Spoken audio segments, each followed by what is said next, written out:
मुअज़्ज़ज़ और मुकर्रम नाज़रीन, प्यारे सामीईन, अस्सलामु अलैकुम वरहमतुल्लाहि वबरकातुहू। तो आज की इस गुफ्तगू में हम बात करेंगे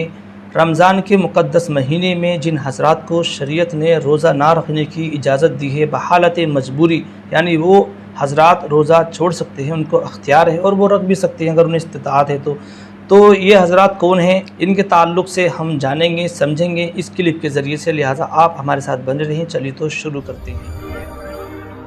तो नाज़रीन इकराम, मैं आपको बताना चाहूँगा कि ये मुक़द्दस महीना रमज़ान का महीना चल रहा है और ये रोज़े चूँकि फ़र्ज़ किए गए हैं और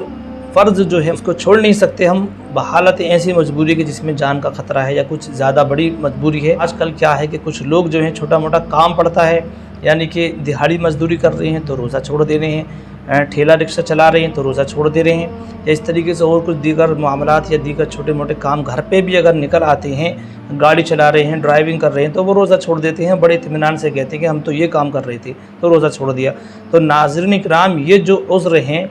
ये कोई हैसियत नहीं रखते हैं। तो मैं आपको बताना चाहूँगा कि आपके लिए जानना ज़रूरी है कि शरीयत ने जिन लोगों को रमज़ान के महीने में रोज़ा छोड़ने की इजाज़त दी है वो कौन है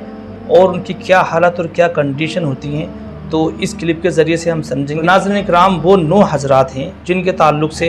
यानी कि शरीयत ने उनको रमज़ान के रोज़े छोड़ने की इजाज़त दी है। उनको अख्तियार है कि वो रख भी सकते हैं और वो बहालत मजबूरी छोड़ भी सकते हैं। तो चलिए नाज़रीन, एक एक करके हम समझ लेते हैं और कुछ हालत और कंडीशन है उनमें हम जान लेते हैं। तो उनमें सबसे पहले जो आते हैं यानी 1 नंबर पे मुसाफिर, यानी रोज़े की हालत में रमज़ान के महीने में कुछ हज़रात ऐसे हैं कि उनको सफ़र दरकार हो गया, यानी कि उनको सफ़र करना है और सफ़र ऐसा कि यानी 80-90 किलोमीटर की दूरी उनको तय करनी है घर से। तो इसी दौरान सहर व इफ्तारी बीच में पड़ जाती हैं तो उन्हें कुछ दिक्कत और परेशानियाँ हो जाती हैं। तो उनको अख्तियार है कि वो रोज़ा रख भी सकते हैं और अगर वो मैनेज और मेंटेन कर सकते हैं, सहर व इफ्तारी कर सकते हैं, रोज़ा भी रख सकते हैं तो उनको इजाज़त है, वो रख भी सकते हैं और अगर वो छोड़ना चाहें तो वो छोड़ भी सकते हैं। तो आप ज़हन नशीन रखें कि मुसाफिर के लिए रोज़ा छोड़ने की इजाज़त है माह रमज़ान के महीने में। अब इसी ताल्लुक़ से रमज़ान के महीने में रोज़ा छोड़ने की जो इजाज़त दी है शरीयत ने वो कौन हज़रात हैं बहालत मजबूरी जिनको इजाज़त दे रखी है।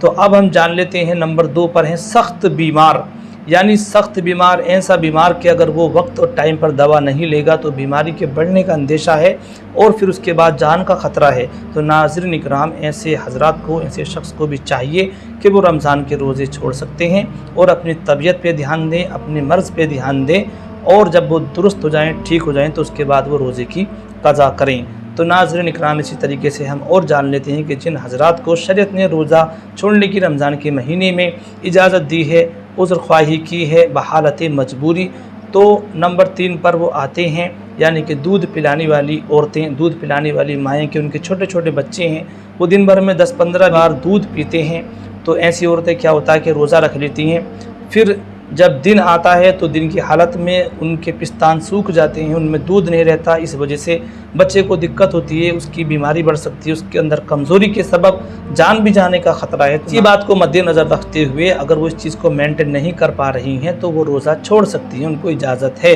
और अगर उनको कॉन्फिडेंस है, भरोसा है कि हम सहरी में अच्छी ग़िज़ा और अच्छी खुराक लेकर के अपने पूरे दिन को मेंटेन कर सकते हैं और अपने बच्चे को दूध भी पिला सकते हैं, तो फिर वो इस मुक़द्दस महीने के रोज़े की फजीलत को ना छोड़ें और इसको रोज़े को वो रखें। उनको अख्तियार है कि वो रोज़ा रख सकती हैं और अगर मैनेज ना कर सकती हैं, कुछ दिक्कत परेशानी पेश आ सकती है तो वो रोज़ा छोड़ भी सकती हैं। तो नाज़रीन इकराम, इसी ताल्लुक़ से हम और समझ लेते हैं कि रमज़ान के मुक़द्दस महीने में जिन हज़रात को रोज़ा छोड़ने की शरीयत की तरफ से उज़्र ख्वाही कबूल की गई है बहालत मजबूरी, तो उनमें नंबर 5 पर ऐसा मामला हो जाता है कि ज़्यादा बुज़ुर्ग आदमी होते हैं, ज़्यादा ज़ईफ़ होते हैं, ज़्यादा कमज़ोर और लाग़र होते हैं कि वो रोज़ा रखेंगे तो गर्मियों के दिनों में भूख और प्यास की शिद्दत से वो उस वक्त तक नहीं पहुंच पाएंगे जो इफ्तार का वक्त होता है और फिर बीच में ही उसी दौरान उनकी हालत ख़राब हो सकती है। भूख और प्यास की शिद्दत से उनकी जान का ख़तरा उन्हें बन सकता है। तो नाज़रीन इकराम, ऐसे लोगों को, इन हज़रात के लिए भी शरीयत ने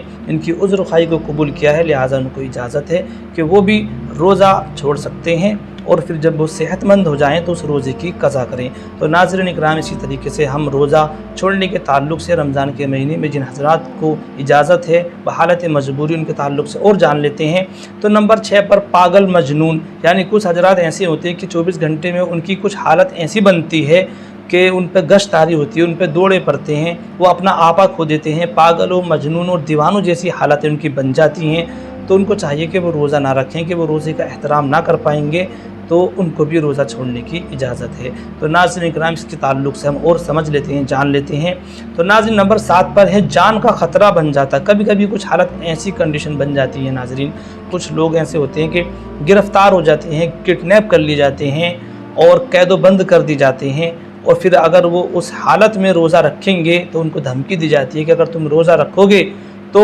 तुम्हारी जान का ख़तरा है, तुम्हें मार दिया जाएगा या तुम्हें हम जान से मार देंगे रोज़ा रखोगे तो नाज़रीन इकराम, ऐसी हालत कंडीशन जब बनती है तो उन हज़रात के लिए भी शरीयत ने उनकी उज़्र ख्वाही को कबूल करते हुए यानी उनको रोज़ा छोड़ने की इजाज़त है, और वो जब उस हालत से अपना दुरुस्त हो जाएँ तो वो बाद में रोज़े की क़ज़ा करें। तो नाज़रीन इकराम, इसके ताल्लुक़ से हम और समझ लेते हैं। नंबर 8 पर हामिला औरत भी, यानी कि ऐसी औरतें कि जिनके पेट में बच्चा है और वो रोज़े का अहतमाम करेंगी तो उनके बच्चे को और उनको कमज़ोरी होने का अंदेशा है, सख्त कमज़ोरी हो सकती है, जिससे माँ और बच्चे दोनों को मतलब भारी परेशानी का, मुसीबत का सामना करना पड़ सकता आगे चल के। तो नाज़रीन उनको भी चाहिए कि वो रोज़ा छोड़ सकते हैं, और जब वो इस हालत से अपनी मुकम्मल तरीके से फ़ारिग हो जाएँ तो फिर बाद में वो रोज़े की इसकी क़ज़ा करें। चलते चलते लास्ट में जान लेते हैं 9वीं हालत क्या है। तो 9 नंबर पर यानी कि मुजाहिद हज़रात हैं जो कि अल्लाह की राह में जिहाद के लिए निकलते हैं फ़ी सबीलिल्लाह, तो उनके सामने भी कुछ ऐसी हालतें, कुछ कंडीशंस ऐसी बनती हैं कि उनको भी रोज़ा छोड़ने की इजाज़त है। तो नाज़रीन इकराम, ये रमज़ान के महीने में रोज़ा छोड़ने के ताल्लुक़ से जिन हज़रात के लिए शरीयत की तरफ से उज़्र ख्वाही कबूल की गई है, उन हज़रात के ताल्लुक़ से मैंने ये आपके सामने बयान किया कि वो 9 हज़रात हैं, जैसे कि मुसाफिर है, सख्त बीमार है,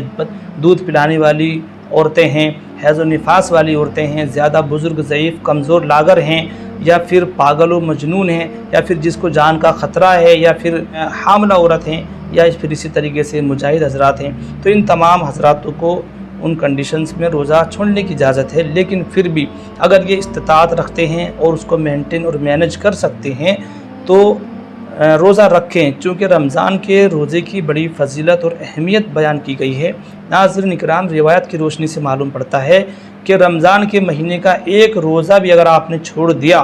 तो आप अगर पूरी ज़िंदगी भी रोज़ा रखेंगे तो उस एक रोज़े का आप सवाब नहीं पा सकते। इसलिए इन रोज़ों का खुसूसी तौर पर एहतमाम करें और एक भी रोज़ा ना छोड़ें। आपसे जहाँ तक भी हो ये कोशिश करें इनसे एक भी रोज़ा ना छूटे। तो नाज़रीन इकराम, मैंने ये रोज़ा छोड़ने के ताल्लुक़ से शरीयत ने जिन लोगों की उज़्र ख्वाही कबूल की है उसके ताल्लुक़ से मैंने कुछ बातें थी वो आपकी समातों के हवाले की। मैं उम्मीद करता हूँ ये बातें पसंद आई होंगी, अच्छी लगी होंगी, और अगर आपको समझ में आई हैं तो अपने दोस्तों अहबाब को इसको शेयर करें ताकि उनके भी इल्म व अमल में इजाफ़ा हो। चलिए तो नाज़रीन, इसी तरीके से नेक्स्ट वीडियो में आपसे फिर मुलाकात होगी। तब तक के लिए खुदा हाफिज़। अस्सलामु अलैकुम व रहमतुल्लाहि व बरकातुहू।